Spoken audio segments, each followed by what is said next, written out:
എല്ലാവർക്കും നമസ്കാരം. പ്രാർത്ഥനാസ് വേൾഡിലേക്ക് സ്വാഗതം. അപ്പോൾ ഇന്നും ഞാൻ വന്നിട്ടുള്ളത് ഒരു കൊച്ചു ടിപ്പ് പറയാൻ വേണ്ടി തന്നെയാണ്. അപ്പോൾ നമ്മളെല്ലാവരും തന്നെ ഒട്ടുമിക്കവാറും എല്ലാവരും ഹാർപ്പിക്ക് യൂസ് ചെയ്യുന്നവരാണ്. അപ്പോൾ ഹാർപ്പിക്ക് നമ്മൾ യൂസ് ചെയ്യുന്ന ആ ഒരു ക്ലീനിങ് പർപ്പസിനല്ലാണ്ട് നമുക്ക് വേറെ ചില കാര്യങ്ങൾക്കും കൂടി യൂസ് ചെയ്യാൻ പറ്റും. അപ്പോൾ ഹാർപ്പിക്ക് യൂസ് ചെയ്തിട്ട് നമുക്ക് നമ്മുടെ ഡ്രസ്സിലൊക്കെ കറ വന്നു കഴിഞ്ഞാൽ അത് കളയാൻ പറ്റും കേട്ടോ.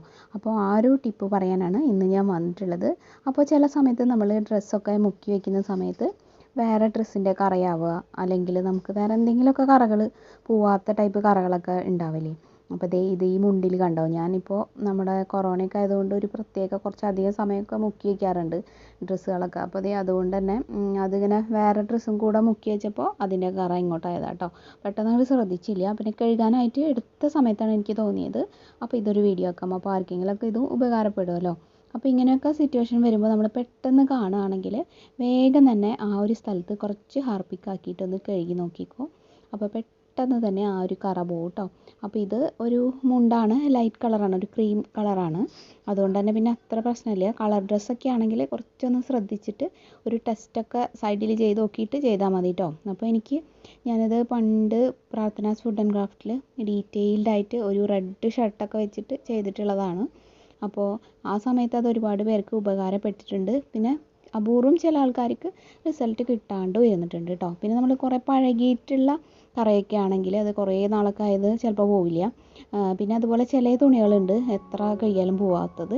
അപ്പോൾ അങ്ങനെ ചില കേസിൽ ചിലപ്പോൾ വരും. അപ്പോൾ ഞാനൊരു 100% പറയുന്നില്ല, ഒരു 99%ഉം നമുക്ക് ഹെൽപ്ഫുള്ളാണ് കേട്ടോ. എന്നിട്ട് എനിക്ക് കഴിഞ്ഞ കുറച്ച് ദിവസം മുന്നേ വരെ ഒരു കുട്ടി കമൻറ്റ് ഇട്ടിട്ടുണ്ടായിരുന്നു, അവരുടെ ബ്രദറിൻ്റെ ടീഷർട്ടിൽ ഇതുപോലെ കറയായിട്ട് അത് ഹാർപ്പിക്ക് വെച്ചിട്ട് ചെയ്തിട്ട് ഫുള്ള് മാറി. അപ്പോൾ ബ്രദർ താങ്ക്സ് പറയാൻ പറഞ്ഞിട്ടുണ്ട് എന്നൊക്കെ പറഞ്ഞിട്ട് കേട്ടോ. അപ്പോൾ ഞാനത് വീണ്ടും ഓർത്തു ഈ ഒരു വീഡിയോനെ കുറിച്ചിട്ട്. അപ്പോൾ കുറേ പേരൊന്നും അത് കണ്ടിട്ടുണ്ടാവില്ലല്ലോ.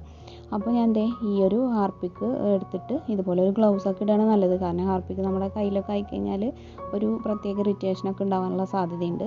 അപ്പോൾ കുറച്ച് വെള്ളമൊക്കെ ഡൈല്യൂട്ട് ചെയ്തിട്ട് വേണമെങ്കിൽ ചെയ്യാം കേട്ടോ. ഞാനിപ്പോൾ ഇത് അത്ര അങ്ങനെ പുതിയൊരു മുണ്ടല്ല, അതുകൊണ്ട് ഇങ്ങനെ ചെയ്യുന്നത് കണ്ടില്ലേ. ഇതിപ്പോൾ തന്നെ ആയതാണ്, അതുകൊണ്ട് തന്നെ പെട്ടെന്ന് തന്നെ പോകുന്നുണ്ട്. അപ്പോൾ നിങ്ങൾ ട്രൈ ചെയ്ത് നോക്കൂ. അപ്പോൾ ഇതുപോലെ തന്നെയാണ് കേട്ടോ ലൈസോളും. അപ്പോൾ എന്താണെന്ന് വെച്ചാൽ ലൈസോളും ഹാർപ്പിക്കൊക്കെ കറ കളയാനുള്ള സംഭവങ്ങളാണല്ലോ. അപ്പോൾ അത് ബാത്റൂമിലായാലും എവിടെയായാലും അപ്പോൾ അതിനുള്ള സാധനങ്ങളൊക്കെ അവർ ചേർത്തിട്ടുണ്ടാവും. അപ്പോൾ നമുക്കത് വേറെ രീതിയിലും കൂടെ ഉപയോഗിക്കാൻ പറ്റുന്നുണ്ട് എന്നുള്ളതാണ്. പിന്നെ അധികം നേരം അങ്ങനെ വെച്ചിട്ടിരിക്കണ്ട. പിന്നെ ഒന്ന് ചെറുതായിട്ട് ഇങ്ങനെ മിക്സ് ചെയ്ത് ഒന്ന് തേച്ചിട്ട് പിന്നെ കുറച്ച് നേരം വെള്ളത്തിലൊക്കെ ഇട്ട് വെച്ചിട്ട് നോക്കാം കേട്ടോ, തീരെ പോണില്ലെങ്കിൽ. അതുപോലെ ഇതിങ്ങനെ ആക്കിയിട്ട് നമുക്ക് കുറച്ച് കഴുകിയിട്ട് വല്ല കളറിന് ചെറിയ വ്യത്യാസമൊക്കെ തോന്നുകയാണെങ്കിൽ നമ്മൾ എന്ത് ചെയ്യുക, കുറച്ച് വെള്ളം എടുത്തിട്ട് അതിൽ മുക്കി വെച്ചുകൊണ്ടിരിക്കുക. അപ്പോൾ ഒരു 2 ദിവസമൊക്കെ അങ്ങനെ മുക്കി വെച്ച് വരുമ്പോൾ തന്നെ ആ കറ ലൈറ്റായി പോകും കേട്ടോ. അതെനിക്ക് നല്ല അനുഭവമുള്ള കാര്യമാണ്. ഞാനിങ്ങനെ ചിലപ്പോൾ കറയൊക്കെ വരുന്ന സമയത്ത് 2 ദിവസമൊക്കെ ബക്കറ്റിൽ വെള്ളത്തിൽ ആ ഡ്രസ്സ് ഇങ്ങനെ മുക്കിക്കൊണ്ടിരിക്കുക. അപ്പോൾ പെട്ടെന്ന് തന്നെ കറ ഇളകുന്ന ടൈപ്പ് ഉണ്ടാവില്ലേ ഡ്രസ്സുകൾ, ചില ഡ്രസ്സ് അങ്ങനത്തെ മുക്കരുത്.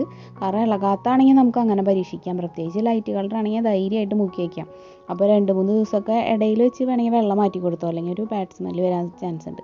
അപ്പോൾ അങ്ങനെ ചെയ്യുമ്പോൾ വെള്ളത്തിൽ കിടന്ന് തന്നെ കുറേ ഇങ്ങനെ ലൈറ്റായി ആ കറ പോകും. അപ്പോൾ ഇപ്പോഴും എനിക്ക് എപ്പോഴും കമൻറ്റ് വരുന്നതാണ് ഈ ഒരു വേറെ ഡ്രസ്സിൻ്റെ കറയായി, അങ്ങനത്തെ കറയുടെ കാര്യങ്ങളൊക്കെ. ഞാൻ ആദ്യമൊക്കെ അങ്ങനത്തെ ഒരുപാട് വീഡിയോസ് ചെയ്തിട്ടുണ്ടായിരുന്നു. അപ്പോൾ നിങ്ങൾക്ക് ഫുഡ് ആൻഡ് ക്രാഫ്റ്റിൽ നോക്കിക്കഴിഞ്ഞാൽ അറിയാം വെള്ള വസ്ത്രങ്ങൾ കഴുകണതും പിന്നെ കറ കളയുന്നത് അങ്ങനത്തെയൊക്കെ.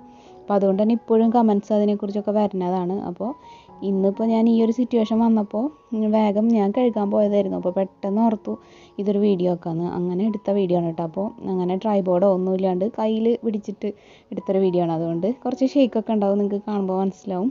അപ്പോൾ പെട്ടെന്ന് എടുത്ത വീഡിയോ ആയതുകൊണ്ട് തന്നെ നിങ്ങൾ അഡ്ജസ്റ്റ് ചെയ്യുമെന്ന് വിചാരിക്കുന്നു. അപ്പോൾ എല്ലാവരും ട്രൈ ചെയ്ത് നോക്കൂ കേട്ടോ ഈ ഒരു ടിപ്പ് ഇനി അങ്ങനെയൊക്കെ വരുന്ന സമയത്ത്. അപ്പോൾ ഞാൻ പറഞ്ഞ പോലെ വെള്ളത്തിൽ ഇട്ട് വയ്ക്കുക 2 ദിവസമൊക്കെ തീരെ പോകണില്ലെങ്കിൽ. പിന്നെ ഹാർപ്പിക്ക് നല്ല ഡ്രസ്സിലൊക്കെ ചെയ്യുമ്പോൾ ഒന്ന് ട്രൈ ചെയ്ത് ചെറിയ ഇങ്ങനെ കാണാത്ത സ്ഥലത്തൊക്കെ ഒന്ന് ട്രൈ ചെയ്തിട്ട് വേണം ഫുള്ളായിട്ട് നോക്കാനായിട്ടോ. അതൊക്കെ ശ്രദ്ധിക്കണേ.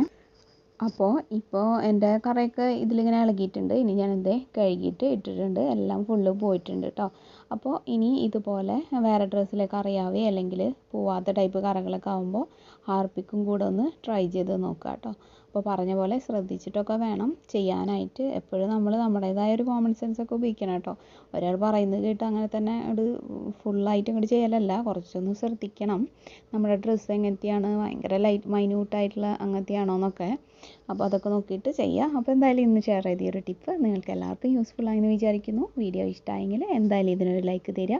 ഇത് നിങ്ങളുടെ ഫ്രണ്ട്സ് ആൻഡ് റിലേറ്റീവ്സായിട്ട് ഒന്ന് ഷെയർ ചെയ്യുക. അതുപോലെ പുതുതായിട്ടാണ് എൻ്റെ ഈ രണ്ടാമത്തെ ചാനൽ കാണുന്നതെന്നുണ്ടെങ്കിൽ ഒന്ന് സബ്സ്ക്രൈബ് ചെയ്തിട്ട് നമ്മുടെ ഫാമിലിയിൽ ജോയിൻ ചെയ്യുക കേട്ടോ. സബ്സ്ക്രൈബ് ചെയ്യുമ്പോൾ ബെല്ലൈക്കൺ ക്ലിക്ക് ചെയ്യുക, ഓൾ എന്നുള്ളൊരു ഓപ്ഷനും എനേബിൾ ആക്കുക. അപ്പോൾ ഞാൻ അപ്ലോഡ് ചെയ്യുന്ന വീഡിയോസിൻ്റെ നോട്ടിഫിക്കേഷൻസ് നിങ്ങൾക്ക് കറക്റ്റായിട്ട് കിട്ടും. വളരെ കുറവ് വീഡിയോസ്, ചിലപ്പോൾ മാസത്തിൽ 1-2 വീഡിയോസൊക്കെ മാത്രമേ ഇടാറുള്ളൂ ഞാൻ ഈ ഒരു ചാനലിൽ. കാരണം എനിക്ക് തീരെ അങ്ങനെ സമയം കിട്ടുന്നില്ല 2 ചാനലും കൂടി കൊണ്ടുപോകാനായിട്ട്. എന്നാലും എന്തായാലും തുടങ്ങിയതല്ലേ, അപ്പോൾ നിങ്ങളെല്ലാവരും സപ്പോർട്ട് ചെയ്യേണ്ടത് എനിക്കറിയാം. കാരണം എൻ്റെ ചാനലായതുകൊണ്ട് മാത്രം ഇതിൽ സപ്പോർട്ട് ചെയ്യുന്ന ഒരുപാട് പേരുണ്ട്, അധികം വീഡിയോസൊന്നും ഇല്ലാണ്ട് തന്നെ. കാരണം എന്നും ഇങ്ങനെ സബ്സ്ക്രൈബേഴ്സ് ഇങ്ങനെ കൂടി വരുന്നത് എനിക്കറിയാൻ പറ്റും. അപ്പോൾ നിങ്ങളുടെ ഒരു സ്നേഹം എനിക്ക് വളരെ വിലപ്പെട്ടതാണ്. വളരെ നന്ദിയുണ്ട്. അപ്പോൾ നമ്മുടെ ഫേസ്ബുക്ക് പേജും ഒന്ന് ലൈക്ക് ചെയ്തിട്ട് എല്ലാവരും ഒന്ന് ഫോളോ ചെയ്തേക്കണേ. അപ്പോൾ ഇനി ഇതിൽ ഇടയ്ക്കിടയ്ക്ക് വീഡിയോസ് ഇടണമെന്ന് വിചാരിക്കുന്നു. അപ്പോൾ നിങ്ങൾ സപ്പോർട്ട് ചെയ്യില്ലേ. ഇനിയപ്പോൾ നാളെ മറ്റൊരു നല്ല വീഡിയോ ആയിട്ട് വരാം. Keep watching. താങ്ക്